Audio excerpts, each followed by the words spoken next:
صدقات تخفى لا يعلمها إلا الله. هل لك سر؟ Assalamualaikum. Waalaikumsalam.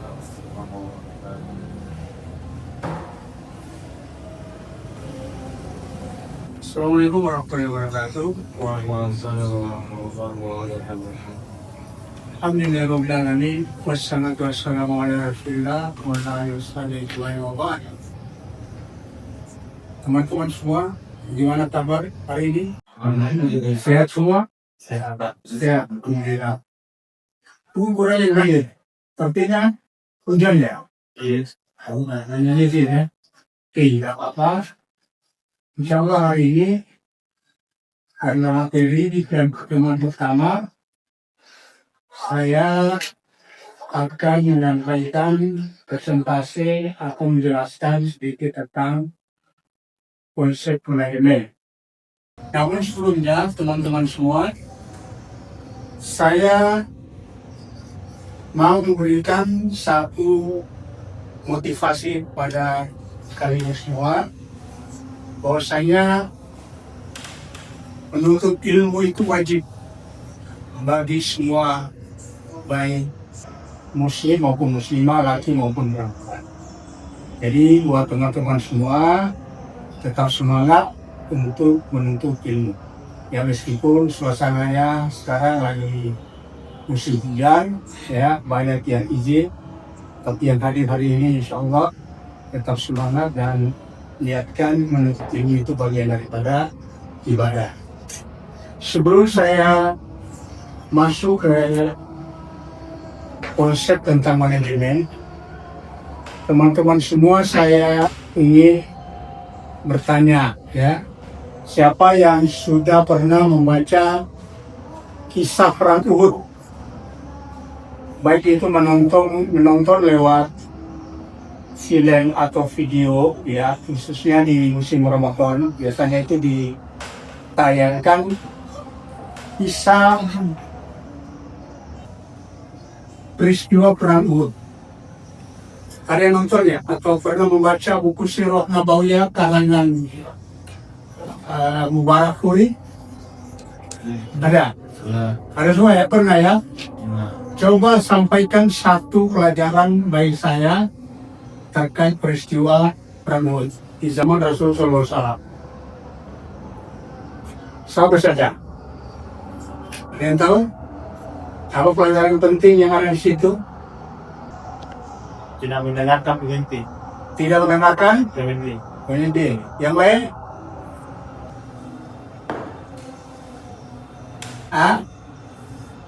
Oke. Baik. Semoga teman-teman semua bisa mengaitkan ya peristiwa Uhud tadi dengan konsep manajemen yang kita pelajari pada hari ini.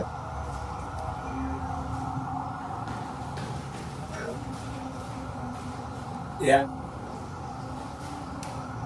pengertian manajemen. Jadi banyak para ahli manajemen yang berteori, tapi saya hanya menyampaikan ya satu teori manajemen yang disampaikan oleh Robert. Jadi manajemen itu adalah sebuah rangkaian kegiatan untuk mencapai sebuah tujuan, di mana prosesnya itu harus dilakukan ya orang lain ya dengan menentukan dengan menentukan tindakan-tindakan tertentu, proses-proses tertentu ya, melalui standar-standar operasional, kemudian prosedur-prosedur yang telah disusun, sehingga tujuan daripada manajemen itu bisa tercapai. Ini pendapat salah satu ya ahli manajemen terkait dengan manajemen. Kalau pelaksanaan manajemen itu biasa disebut apa? Yang melaksanakan manajemen itu disebut apa? Kalau dalam perusahaan yang melaksanakan manajemen ini apa? Siapa? Ya, pihak yang melaksanakan intinya adalah seorang gereja. Makanya manajemen itu adalah tindakan-tindakan seorang yang terencana dan terstruktur sehingga tujuan itu bisa dicapai. Kemudian teman-teman semua, sebenarnya apa sih sebenarnya tujuan manajemen ini? Ini penting ya, karena manajemen itu, konsep manajemen itu diterapkan segala sektor kehidupan, baik dalam urusan rumah tangga, kemudian urusan keluarga, urusan masyarakat sekitar, bahkan sampai di bangsa barat, itu tidak luput dari sebuah konsepsi manajemen. Saya kaitkan tadi, saya singgung hubungan perang Uhud, kekalahan perang Uhud. Kenapa bisa kalah perang Uhud? Karena sebelumnya memang Rasulullah SAW sudah menyusun satu konsepsi manajemen yang terencana, mulai dari awal sampai akhir. Beliau sudah susun siapa yang ditugasi sebagai pasukan terdepan, kemudian pasukan tengah, kemudian ada pasukan bagian gunung. Kalau kita baca kisahnya dalam Sirah Nabawiyah, ternyata dalam peristiwa itu yang sudah ditetapkan oleh Rasulullah SAW, khususnya di gugus pemanah bagian gunung, dikira mereka sudah memenangkan pertempuran.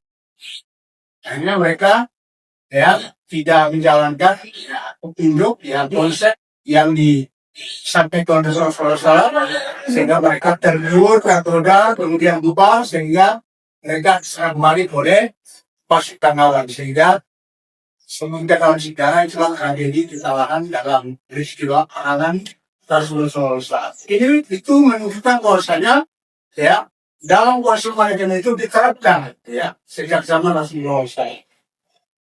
Kemudian tujuan manajemen itu sebenarnya apa, teman-teman? Tujuan yang pertama adalah untuk mencapai keteraturan, kemudian kelancaran, kemudian keseimbangan usaha. Ini tujuan utama dari konsepsi manajemen. Kemudian yang kedua, untuk mencapai efisiensi yang yaitu suatu perbandingan terbaik antara input dan output. Ini tujuan manajemen. Selanjutnya, fungsi manajemen. Jadi fungsi manajemen itu apa saja ini semua? Yang pertama adalah fungsi planning, perencanaan. Kemudian fungsi yang kedua adalah pengorganisasian atau organizing. Kemudian yang ketiga adalah actuating atau pelaksanaan. Kemudian yang keempat adalah controlling atau pengawasan. Ini 4 fungsi utama yang tidak terlepas dari fungsi atau fungsi manajemen ini. Kita mulai dari planning, kita rencanakan dari awal secara terstruktur, pedoman-pedomannya, acuan-acuannya, standar-standarnya, itu kita sudah susun semua sejak awal melalui planning ini. Kemudian yang kedua, setelah kita rencanakan, kita organisasi. Organisasinya bisa kita melibatkan lebih 2 orang, lebih 3 orang, lebih 4 orang, atau lembaga-lembaga lain. Kalau konteks sekolah mungkin kita organisasi, kolaborasi dengan sekolah-sekolah pesantren lain. Itu namanya kita organisasi setelah kita rencanakan. Ini yang ketiga, teman-teman. Pelaksanaan. Kita eksekusi. Apa yang kita rencanakan itu kita jalankan. Bukan sekedar teori, kita sudah rencanakan ternyata tidak berjalan. Itu tidak tidak menerapkan fungsi manajemen atau tidak memenuhi unsur fungsi manajemen. Kemudian terakhir adalah fungsi pengawasan. Setelah prosesnya jalan, yang terakhir kita harus awasi apakah proses itu berjalan, organisasi itu jalan, apakah sesuai rencana atau tidak. Ini semuanya harus kita lakukan lewat controlling atau pengawasan. Ini planning tadi saya sudah jelaskan next organisasi, kemudian updating, eksekusi prosesnya tadi, eksekusinya, kemudian controlling, pengawasannya. Jadi kesimpulannya, ya teman-teman semua, bahwasanya planning, organizing, ya kemudian pelaksanaan, kemudian controlling adalah suatu proses manajemen terdiri dari planning, organizing, accounting, dan controlling yang biasa kita sebut dengan POAC. Ini di mana manajer membuat suatu keputusan, ya tidak lain dari proses fungsi manajer ini. Saya kira ini sebagai materi teman pertama kita, ya setelah disitulah teman-teman semua, ya kita sebagai profesinya sebagai sebagai pendidik, profesinya sebagai manajer dan selainnya tidak luput dari konsep manajemen ya saya jelaskan. Saya kira ini barangkali ya sebagai pengantar sekaligus pengantar staff sebagai pengantar untuk materi kekuliahan kita pada hari ini. Dan sebelum saya akhiri mungkin saya silakan kepada teman-teman semua yang bertanyakan silakan. Mau bertanya, Ya silakan. bagaimana penerapan konsep manajemen di sekolah? Ya, penerapan konsep manajemen sekolah seperti yang saya jelaskan tadi, ya, tidak luput harus diterapkan lewat 4 fungsi tadi. Kalau dia berperan sebagai atau berprofesi sebagai kepala sekolah, ya berarti dia bertugas atau berfungsi sebagai manajer kepala sekolahnya. Jadi yang lain bawahnya guru-guru ya sebagai karyawan kalau bahasa perusahaan.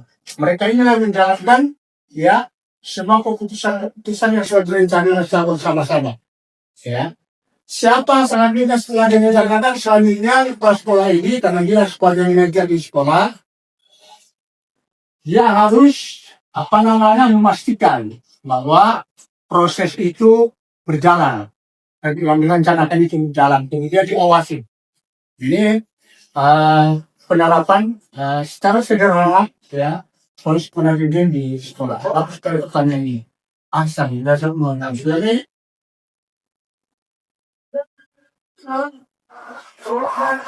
ya baik.